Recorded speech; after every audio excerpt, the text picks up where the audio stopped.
오늘 우리에게 주신 하나님의 말씀은 로마서 15장 14절부터 21절까지의 말씀입니다. 제가 가지고 있는 신약성경 260면에 있습니다. 로마서 15장 14절부터 21절까지의 말씀을 함께 합독으로 읽겠습니다. 찾으신 줄로 알고 14절부터 21절까지 함께 읽겠습니다.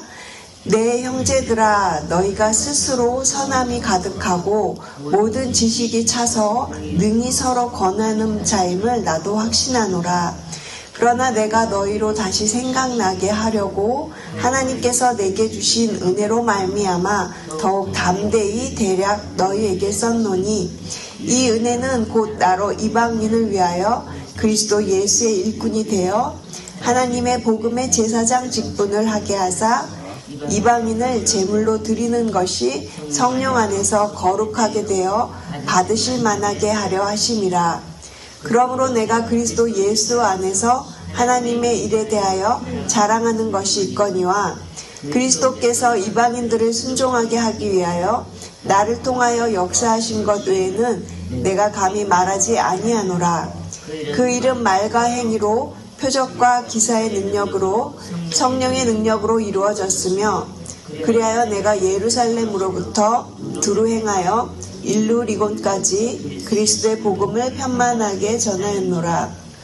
또 내가 그리스도의 이름을 부르는 곳에는 복음을 전하지 않기를 힘썼노니, 이는 남의 터 위에 건축하지 아니하려 함이라.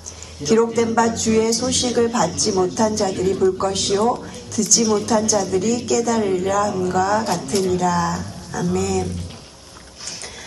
어제 저희는 로마서 15장의 앞부분에 해당하는 은혜스러운 설교를 들었습니다. 어제 본문에서는 그리스도 안에서 한 몸 된 연합을 강조하고 있었죠. 하나님께 영광이 되는 삶은 선을 이루고 덕을 세워가는 삶이라는 것을 저희가 어제 설교를 통해서 배웠습니다. 특별히 어제는 에베소서 말씀을 소개해 주시면서 이 한 몸 된 공동체 안에서의 연합은 은혜로 말미암은 것이다. 그래서 우리 모두는 다 성령 안에서 함께 지어져 가고 있는 성령의 역사임을 제가 깨닫게 되었습니다. 어제 본문의 마지막 구절이 이것이었어요. 우리 함께 15장의 13절 말씀 다시 한번 읽어보겠습니다. 소망의 하나님이 모든 기쁨과 평강을 믿음 안에서 너에게 충만하게 하사 성령의 능력으로 소망이 넘치게 하시기를 원하노라. 아멘이시죠? 아멘. 저는 어제 설교를 들으면서 바로 이 말씀, 저희가 지금 읽은 이 13절 말씀이 오늘 본문과 이렇게 연결이 된다라고 생각이 들었습니다. 성령의 능력으로 소망이 넘치는 삶인 것입니다. 그 삶은 오늘 본문이 말하고 있는 은혜로 말미암아서 복음을 전하는 삶, 이것과 이렇게 연결되는 삶인 것이죠. 그래서 저는 오늘 설교의 제목을 은혜로 살아내는 믿음, 이렇게 설교 제목을 잡았습니다. 우리 오늘 본문 말씀 14절 말씀을 같이 읽겠습니다. 내 형제들아, 너희가 스스로 선함이 가득하고 모든 지식이 차서 능히 서로 권하는 자임을 나도 확신하노라. 로마 교회는요, 사도 바울이 직접 전도해서 세운 교회는 아니었습니다. 바울은 아직 로마에 가지 않은 상황이었고요. 그렇지만 다른 여러 평신도들, 그리고 주님께서 세워주신 다른 종들이 그 당시에 세계 중심지였던 이 로마에서 복음을 전해서 누군가에 의해서 교회가 세워졌습니다. 그래서 바울은 이 로마에 있는 사람들에게, 로마 교회에게 편지를 쓰면서 이렇게 말하는 거예요. 너희가 스스로 누가 강요해서도 아니고 이렇게 자원하는 마음으로 너희들이 선한 일이 가득하고 너희 안에 지식이 충만해서 서로 권하는 자가 되는 그런 것을 보았을 때 사도 바울은 너희들에 대해서 너무 감사하고 확신을 드린다, 이렇게 지금 말하고 있는 것이죠. 저는 이 14절 말씀을 보면서 우리 교회가 생각이 났어요. 사도 바울이 지금 로마 교회를 생각하면서 로마서를 계속 써나가고 있잖아요. 그런데 저는 이 14절 말씀을 읽으면서 우리 교회를 생각하면서 또 오늘 이 본문을 묵상을 했는데 14절 안에 로마 교회를 칭찬한 것처럼 저희 교회 안에도요, 이러한 선함과 그리고 헌신에 가득한 우리 교회라고 그렇게 생각이 들었습니다. 하지만 계속해서 우리가 15절 말씀을 살펴보면은 모든 사람들도 다 장점과 단점이 있는 것처럼 로마 교회 안에도 장점과 단점이 있었던 것 같아요. 로마 교회가 스스로 자립적으로 잘하는 부분을 지금 사도 바울이 이렇게 매우 칭찬을 하는데, 반면에 로마 교회의 단점은 다른 사람을 판단하고 이렇게 정죄하는 그런 율법적인 부분들이 많았던 것 같습니다. 그래서 로마서의 맨 앞부분 2장에도 보면 처음부터 하나님의 사람아 너 판단하지 말아라 이러면서 2장에도 그런 부분이 나오고, 또 14장에도 보면은 남을 판단하지 말라 그런 이야기를 많이 해주고 있거든요. 오늘 14절 말씀에서 사도 바울은요, 내 형제들아 이렇게 이야기를 하면서 그들의 선함을 칭찬해요. 그런데 사실은 15절에서 그러나 이러면서 이제 그들을 향한 본론의 이야기를 다시 시작을 하는데, 우리 15절 말씀도 다시 한번 같이 읽겠습니다. 그러나 내가 너희로 다시 생각나게 하려고 하나님께서 내게 주신 은혜로 말미암아 더욱 담대히 대량 너에게 썼노니. 15절 말씀에서 너희들이 이렇게 잘하는 것은 은혜로 말미암은 것이다. 은혜로 된 것이다. 이것을 다시 한번 상기시키려고, 다시 한번 기억하게 하시려고 지금 15절 말씀에 이렇게 말씀을 하고 있는 것이에요. 사도 바울은 로마 교회가 은혜 안에서 세워졌지만 그들이 갖고 있는 문제들에 대해서도 잘 알고 있었던 것 같습니다. 그래서 그들에게 다시 한번 이렇게 은혜를 강조하면서 너희들을 은혜로 불러주신, 그리고 교회로 이렇게 하나 되게 하신 그 사명에 대해서 너희가 다시금 기억해라. 그리고 다시금 그 은혜로 그 삶을 살아가라. 이렇게 권면하고 있는 것입니다. 제가 어떤 한 가정의 이야기를 들려드릴게요. 어쩌면은 우리 모두의 다 이야기일 수도 있습니다. 매일같이 부부싸움이 참 잦은 어떤 집안이 있었습니다. 그런데 남편은 교회를 다니지 않았고, 그리고 이 아내 되시는 분은 신앙생활을 하고 계셨어요. 그런데 꼭 싸움이 이렇게 마무리가 되려고 하는 그때쯤 되면은 남편은 꼭 이런 말을 한마디 붙였다고 합니다. 당신은 교회 다니는 사람이 왜 그 모양이야? 잘 이렇게 그 싸움이 끝나가려고, 잘 마무리가 되려고 할 때마다 그 말을 들은 이 아내는요, 항상 이렇게 속이 부글부글 끓었어요. 왜냐하면 잘못은 남편이 늘 해놓고 마지막에는 꼭 교회 다니는 사람이 왜 그렇게 교회 다니는 사람답지 않다 이렇게 이야기를 듣게 되니까 이 아내는 그 말을 들을 때마다 다시 또 화가 났던 것이죠. 결국 아내는 너무 힘이 들어서 기도원으로 올라갔습니다. 하나님, 제발 저 사람을 바꿔주든지 아니면 저를 데려가시든지 이제 하나님 결판을 내주세요. 이렇게 금식을 하면서 일주일을 기도를 했는데 아무 응답이 없었다라는 거예요.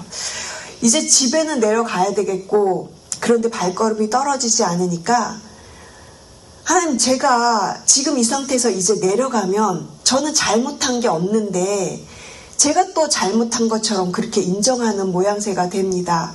그렇게 해서 막 하나님께 때를 쓰면서 기도를 하는데, 그때 하나님의 음성이 마음속에서 이렇게 들리면서 얘야, 너가 잘못했다. 너가 막 가서 먼저 사과를 해라. 이런 음성이 들렸다는 거예요. 그래서 갑자기 또 화가 나서 하나님, 분명히 아시잖아요. 남편이 잘못했잖아요. 왜 저보고 먼저 가서 사과를 하라고 그러시는 거예요? 왜 그러시는 거예요? 저한테 왜 그러세요? 그러니까 또 하나님의 그 음성이 들리는데, 너와 네 남편은 기준이 다르다. 남편은 율법 아래서 살아가고 있고 너는 은혜 안에서 살아가고 있으니, 그러니 그를 율법으로 대하지 말고 은혜로 대하라. 그러니 네가 먼저 나의 사랑을 깨달은 사람으로서 네가 먼저 그를 용서하고 또 너가 먼저 사랑하고 그 사람을 존경해라. 그때 아내는 눈물이 쏟아졌습니다. 하나님이 자신에게 원하시는 것은요, 그냥 다 이렇게 져주면서 살아가라는 것. 그리고 하나님의 은혜를 받은 사람은 이렇게 은혜를 흘려보내고 살아가는 삶이라는 것, 은혜를 따라가는 사람이라는 것을 그가 그 자리에서 깨달았습니다. 사랑하는 여러분, 이것이 바로 은혜로 살아가는 삶입니다. 오늘 말씀을 저희가 묵상하면서 우리도 다시 한번 은혜로 살아가는 삶이 되기를, 그리고 은혜를 그렇게 살아낼 수 있는 믿음의 사람들이 되시기를 간절히 주님의 이름으로 축복을 드립니다. 저희가 15절 말씀 다시 한번 보시면요, 15절에서 이렇게 고백을 하죠. 내게 주신 은혜, 사도 바울은 내게 주신 그 은혜로 이제 자신에게 주신 그 사명을 은혜로 감당하고 있다, 이렇게 말을 합니다. 자신에게 주신 그 은혜로 주신 이 사명을 이제 16절에서는 어떻게 소개를 하느냐면 하나님의 복음의 제사장 직분이다 라고 이렇게 소개를 하죠. 여러분, 저희가 주일날에도 직분자의 모습에 대해서 살펴보았는데요. 이 직분은요, 하나님의 은혜로 주신 것입니다. 나의 어떤 공로나 어떤 내게 잘하는 모습이 있어서라기보다는 사도 바울에게 주신 그 직분, 제사장의 직분은 하나님께서 은혜로 주신 것이지 사람이 준 것이 아니라는 것이죠. 그렇다면 이 은혜와 이 사명을 주신 이유는요, 16절에 또 자세하게 나와 있어서 16절 말씀은 제가 읽겠습니다. 이 은혜는 곧 나로 이방인을 위하여 그리스도 예수의 일꾼이 되어 하나님의 복음의 제사장 직분을 하게 하사. 여기까지만 읽겠습니다. 여러분, 바울이 받은 사명은 하나님의 은혜로 주신 것입니다. 그는 스스로 사도의 자격이 있어서 이 부름받은 것이 아니고요. 오직 은혜로 하나님께서 그에게 사명을 맡기신 것이죠. 우리에게 주신 직분도 마찬가지입니다. 하나님께서 사람을 통해서 우리에게 맡겨주신 은혜의 자리인 것입니다. 그러므로 우리는 사람 앞에서가 아니라 하나님 앞에서 바로 서서 살아가는 우리 모두가 되어야 할 것입니다. 하나님을 기쁘시게 할 때 우리는 사람 앞에서도 선을 이루고 덕을 세워가는 모든 은혜의 사람들이 될 줄로 믿습니다. 사도 바울은 자신에게 주어진 이 은혜의 자리를 복음의 제사장 직분이라고 이렇게 부르고 있습니다. 그러니까 이 이방 사람들이 복음을 믿고 그리고 성령 안에서 거룩하게 되어 하나님께 드려질 제물이 되게 하는 그런 제사장의 사명이라는 것이죠. 제사장은 여러분들 다 아시는 것처럼 하나님과 사람을 연결하는 그런 역할을 하는 사람입니다. 오늘날 우리에게도 이 제사장 직분으로 살아가라고 하나님께서 은혜를 주신 것이에요. 우리의 가정과 일터와 교회 안에서 하나님과 사람을 이어주는 제사장의 직분으로 그렇게 살아가라고 우리를 불러주셨습니다. 거룩한 산 제물로 살아가라고 로마서 12장에서도 우리에게 이야기하고 있는 것처럼 그것이 너희들의 영적인 예배이다라고 그렇게 말씀하고 있는 것이죠. 사랑하는 성도 여러분, 산 제물로 살아간다는 것, 이것은 거룩한 삶을 살아간다는 것입니다. 이것이 바로 은혜로 살아가는 믿음의 사람들의 삶인 것이죠. 이러한 올바른 믿음으로 일상에서의 삶이 믿음과 행위가 일치된 거룩한 삶을 날마다 살아가는 저희 모두가 되기를 소원합니다.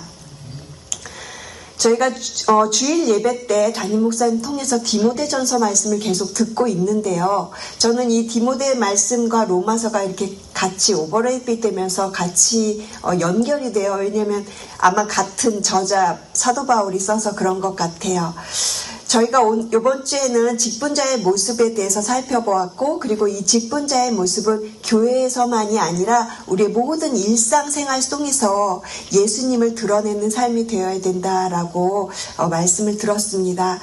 저는 그날 설교를 들으면서 저도 제 모습을 좀 돌아보는 계기가 되었는데요. 제가 교회 안에서 직분자의 모습으로 살아가지만 정말 교회를 벗어난 일상에서의 삶은 저의 모습은 어떨까 이런 생각을 좀 해보게 됐습니다. 그래서 저에게 얼마 전에 있었던 작은 이야기가 있어서 그거를 좀 들려드리고 싶었어요. 얼마 전에 제가 한국에 갔잖아요. 병중에 계신 어머님을 이모에게 잠깐 이렇게 부탁드리고 머리를 하러 미용실에 갔습니다. 항상 가던 곳인데요. 그날은 처음 보는 미용사 선생님을 만나게 됐어요. 저의 선입견이긴 한데 일단 여성 헤어 디자이너가 굉장히 이렇게 등치도 크고 또 우락부락하게 생겨서 저런 사람이 제 머리를 맡게 되었구나 이런 생각을 좀 하면서 머리를 이제 파마를 시작을 했습니다. 좀 짧은 시간 다른 어시스턴트가 이렇게 도와주고 계셔서 짧은 시간을 이야기를 나눌 수가 있었는데 그분이 이제 제가 이런저런 얘기를 하다가 어머니가 편찮으셔서 이렇게 미국에서 왔어요. 먼저 이런 얘기를 하다 보니까 그분이 미국에서는 어떤 직업을 갖고 계세요? 하고 물어보시는 거예요. 그래서 제가 저는 전도사예요. 이렇게 이야기를 했어요. 그랬더니 전도사가 뭐예요? 그러시는 거예요. 그래서 교회에서 성경 말씀을 전하고 사람들에게 이렇게 예수님을 소개하는 일을 합니다. 하나님에 대해서 인도하는 그런 사람입니다. 그랬더니 제가 예수님에 대해서는 들어는 봤어요. 그런데 저는 믿지는 않아요. 이러시는 거예요. 그 순간 하나님께서 이 사람에게 복음을 전하라고 짧지만 저를 만나게 하셨구나 그런 생각이 들었습니다. 시간이 많진 않았지만 예수님에 대해서 잠깐 소개는 할 수 있었어요. 그렇게 머리를 다 했는데 이제 며칠 뒤에 이제 다시 염색을 하러 가야 됐었어요. 그런데 솔직히요, 그분한테 다시 가고 싶지가 않은 거예요.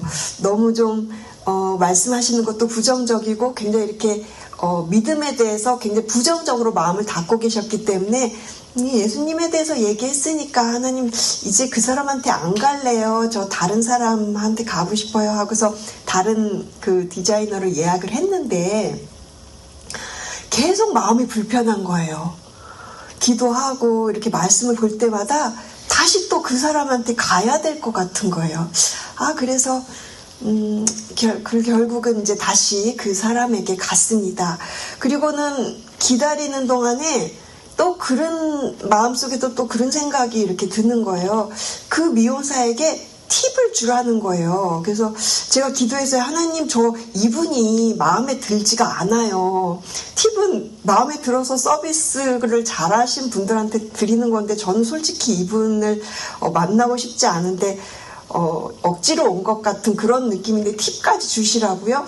그랬더니 하나님이 그냥 자꾸 팁을 주라고 그러시는 거예요. 그래서 알겠어요. 그러고서는 이제 하나님이 주라고 하시면 줄게요 하고서 이제 머리를 다시 염색을 하면서 짧게 복음을 전했어요. 이번에는 제가 그분한테 그런 말을 했어요. 선생님은 믿음에 대해서 관심이 있으신 분 같아요. 제가 볼 때는 관심이 있으시니까 자꾸 뭔가 그런 믿음에 보이지 않는 세계에 대해서 자꾸 이야기를 하시는 걸 제가 느꼈어요. 그러니까 제가 선생님께 해드릴 수 있는 말은 믿음이 없다, 믿음이 세계가 없다 이렇게 자꾸만 없다라고만 생각하시지 마시고 이제는 살아가시면서 믿음의 세계, 보이지 않는 그런 영적인 세계에 대해서 마음을 좀 열고 그런 세계가 분명히 있다라는 것을 한번 좀 이렇게 생각해 보시면서 마음을 열고 살아보시면 좋을 것 같아요 라고 이야기를 했어요. 그러면서 믿음은 물론 믿어지고 싶다고 믿어지는 것이 아닙니다. 억지로 믿어질 수 있는 것이 결코 아닙니다. 믿음은요, 하나님께서 은혜로 주시는 선물과도 같은 것이에요. 그러니까 선생님이 그 세계에 관심이 있다면 마음을 열었을 때 그날 어느 순간 하나님께서 선생님에게도 믿음이라는 선물을 은혜로 주실 수 있는 그런 날이 올 겁니다 라고 그렇게 이야기를 하면서 이제 머리를 다 하고 팁을 드렸더니 제가 생각하는 것보다 훨씬 이렇게 많은 금액을 그래도 드렸어요. 그랬더니 그분이 너무 좋아하면서 다음에도 꼭 다시 오세요 하면서 이렇게 꾹꾹 인사를 하는데 그 활짝 핀 얼굴을 보니까 제가 제 마음도 이렇게 풀어지면서 다음에도 정말 또 이분한테 이렇게 와야 되겠다 그런 생각이 들면서 저도 이렇게 굉장히 그날 기분이 좋았습니다. 제가 그 이야기를 이렇게 생각을 하면서 주일날 설교랑 이렇게 맞물려서 생각을 해보니까 일상의 삶이 이런 거구나. 별거 아닌 걸로 우리가 고마워했을 때 또 상대방도 그렇게 고마워한다면 우리가 누구에게나 이렇게 짧지만 복음을 전할 수 있는 거겠구나 그런 생각을 했습니다. 여러분, 우리에게 주어진 이 사명은요, 우리가 교회 안에서만 드러나는 것이 아니라 우리의 일상의 작은 생활 속에서 우리의 말과 행동을 통해서 나타나야 된다라는 것을 제가 좀 생각을 해봤습니다. 자, 이제 다시 본문으로 돌아오셔서 18절 말씀, 19절 말씀을 제가 읽겠습니다. 그리스도께서 이방인들을 순종하게 하기 위하여 나를 통하여 역사하신 것 외에는 내가 감히 말하지 아니하노라. 그 일은 말과 행위로 표적과 기사의 능력으로 성령의 능력으로 이루어졌으며 그리하여 내가 예루살렘으로부터 두루 행하여 일루리곤까지 그리스도의 복음을 편만하게 전하였노라. 여기서 편만하다라는 단어의 뜻을 원어의 그 단어의 뜻을 찾아보면 성취하다, 이루다, 그리고 충만하게 하면서 이렇게 완전하게 하다 그런 의미가 있어요. 그러니까 지금 이 사도 바울이 나를 통해서 행했다고 말하는 이 사도 바울의 고백은요, 성령님의 능력으로 그 일을 그렇게 했다. 그리고 19절 말씀에도 성령의 능력으로 그 일이 이루어졌다라고 이렇게 고백하는 것을 우리가 볼 수 있는 것이죠. 사도 바울은 자기 자신이 그 일을 했다라고 결코 자랑하는 것이 아닙니다. 성령님께서 그 일을 하셨다라고 지금 이야기를 하고 있는 것이에요. 그래서 우리도 그렇게 고백할 수 있는 것이죠. 하나님께서 하셨습니다. 주님께서 하셨습니다. 그런데 그 일을 지금 사도 바울 어떻게 고백하고 있느냐면 말뿐만 아니라 말과 행위로 표적과 이적의 능력으로 그렇게 성령께서 나타내셨다. 이렇게 고백하고 있는 것입니다. 저는 이 말씀을 통해서 우리가 말로만 이 믿음을 살아내는 것이 아니라 정말 우리의 믿음도 이렇게 은혜로 살아낼 수 있는 믿음이었으면 좋겠다. 사도 바울이 고백하는 것처럼 성령의 능력으로 우리에게 주신 그 믿음을 살아낼 수 있는 우리 모두가 되었으면 좋겠다. 제가 그런 생각이 들었습니다. 사도 바울은 예루살렘으로부터 이 일루리곤까지 복음을 전했다라고 그렇게 열심히 전했다라고 이야기를 하는 것이죠. 그것이 하나님께서 사도 바울에게 주신 사명이었기 때문에 그랬습니다. 그렇게 열심히 복음을 전하면서 사도 바울은 그 마음이 얼마나 뿌듯하고 기뻤겠습니까? 그래서 그는 20절과 21절 말씀에 또 이렇게 이야기를 합니다. 우리 20절, 21절 말씀은 다 같이 읽겠습니다. 또 내가 그리스도의 이름을 부르는 곳에는 복음을 전하지 않기를 힘썼노니 이는 남의 터 위에 건축하지 아니하려 함이라. 기록된 바 주의 소식을 받지 못한 자들이 볼 것이요 듣지 못한 자들이 깨달으리라 함과 같으니라. 바울은 자신의 그 선교에 대해서 지금 우리에게 말씀하고 있는데 그것은 아직 복음이 전해지지 않은 그곳에 가서 그들에게 복음을 전하고 있다 이렇게 이야기를 하고 있죠. 복음을 듣지 못한 사람들, 그 사람들에게 복음을 전하는 것이 바로 사도 바울의 사명이었습니다. 이것에 그의 사명이 있었고 그의 믿음이 있었고 그의 직분이 있었다라는 것이에요. 그래서 그는 적극적으로 아주 열심히 아직 복음을 듣지 못한 사람들을 찾아가는 그런 역할을 했다라는 것이죠. 우리도 마찬가지입니다. 우리도 아직 복음을 듣지 못한 사람들, 지금 어쩜 이 세상에는 복음을 듣지 못한 사람들이 아마 없을지도 몰라요. 알고는 있는데 믿지 못하는 거죠. 그리고 알아도 그것이 제대로 아는 것이 아니라 그냥 잘못된 오해로, 하나님에 대한 오해로 그렇게 복음을 알고 있는 것이지 그것은 정말 제대로 복음을 아는 것이 아닌 것이죠. 복음을 듣지 못한 사람들에게 가서 복음을 전하는 이 일, 또 그들에게 예수 그리스도를 영접하는 어떤 깨달음이 있는 이런 놀라운 일들은요, 성령의 능력으로 말미암아 있습니다. 그래서 사도 바울은 이 일이 성령의 능력으로 이루어졌다라고 19절에서도 그렇게 고백하고 있는 것이죠. 사랑하는 성도 여러분, 사도 바울이 말하는 하나님의 그 제사장 직분, 복음의 제사장 직분은요, 성령님께서 깨닫게 하시는 그 역사가 있어야, 그리고 그 역사를 통하여서 변화된 삶을 살아갈 때야 가능한 삶이라는 것이죠. 모든 것이 그렇게 은혜로 주신 선물이라는 것입니다. 사랑하는 성도 여러분, 이제 얼마 이번 주 안으로 로마서가 이제 끝나게 됩니다. 저희가 로마서를 계속해서 들어왔습니다. 로마서는 이신칭의를 강조하면서 믿음을 계속해서 강조하는 그런 책입니다. 하지만 12장부터는요. 그 믿음을 살아내라, 이렇게 실천적인 삶의 이야기로 내용이 바뀌죠. 그래서 로마서는 믿음만 강조하는 책이 결코 아닙니다. 믿음에는 반드시 행함이 같이 가야 되고요. 그리고 이 믿음과 행함이 결코 분리될 수 없다라는 것을 이야기하는 책이 로마서입니다. 믿음의 주여 온전케 하시는 예수를 바라보라, 이렇게 말씀하고 있잖아요. 믿음과 행함은 반드시 같이 가야만 그것이 올바른 믿음이 되는 겁니다. 말씀에 우리가 순종하는 행위를 가진 이 믿음이 바로 바른 믿음이라는 것이죠. 오직 의인은 믿음으로 말미암아 살리라, 이것은요, 이 말씀은 말로만이 아니라 우리에게 주신 믿음을 행위로 살아내는 사람에게 해당되는 말이라는 것입니다. 이렇게 믿음과 행함이 함께 갈 수 있는 것은요, 오직 성령의 은혜로 인해서, 성령께서 말씀 속에서 깨닫게 하시는 은혜가 있어야만 우리가 그렇게 믿음과 행함이 같이 가는 삶을 살아갈 수 있다라는 것이죠.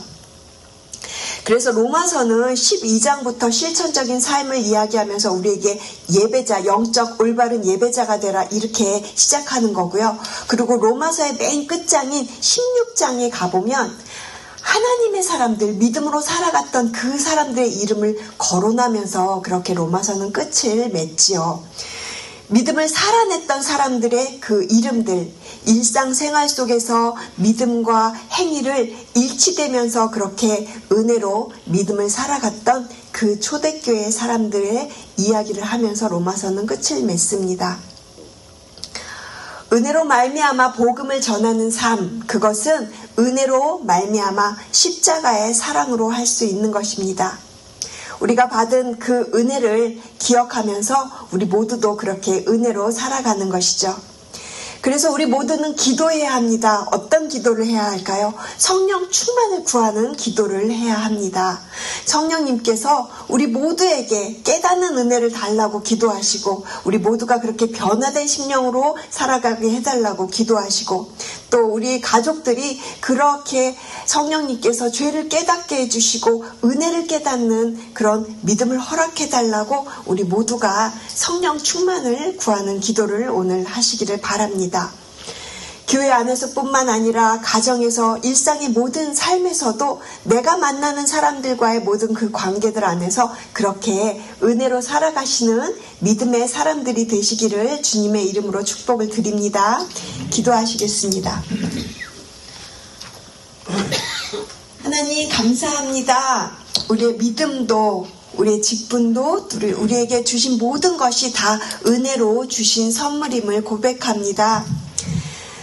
우리 안에 자랑할 것이 하나도 없습니다. 다만 우리를 통해 역사하시는 그 성령님의 놀라우신 사랑만을 자랑할 뿐이죠. 주님, 우리가 때로는 율법으로, 또 나의 기준으로, 내 생각으로 다른 사람을 판단하고 정죄할 때가 있습니다. 그때마다 주님 용서해 주시고, 우리가 먼저 은혜 받은 자임을 잊지 않고 먼저 그 은혜로 다른 사람들을 이렇게 우리 마음에 담으며 또 너그럽게 포용하면서 우리가 먼저 손을 내밀 수 있는 그런 저희가 되게 하여 주시옵소서. 저에게 주신 은혜로 말미암아 구원받은 그 믿음으로 살아가는, 은혜로 그 믿음을 살아가는 저희 모두가 되게 하여 주시옵소서. 성령 하나님, 우리가 말씀 속에서 우리에게 깨닫는 은혜를 허락하시고 말씀 속에서 주님의 음성을 듣고 순종하는 저희 모두가 되게 하여 주시옵소서. 우리가 말과 행위로 일치된 삶을 살아가게 하시고 우리의 그런 모든 일상의 삶 속에서 올바른 예배자의 삶이 되게 하여 주시옵소서. 교회에서 뿐만이 아니라 교회 밖에서도 모든 사람들과의 그 관계 속에서 우리의 말과 행동을 통해서 예수 그리스도가 드러나는 저희 모두가 되게 하여 주시옵소서.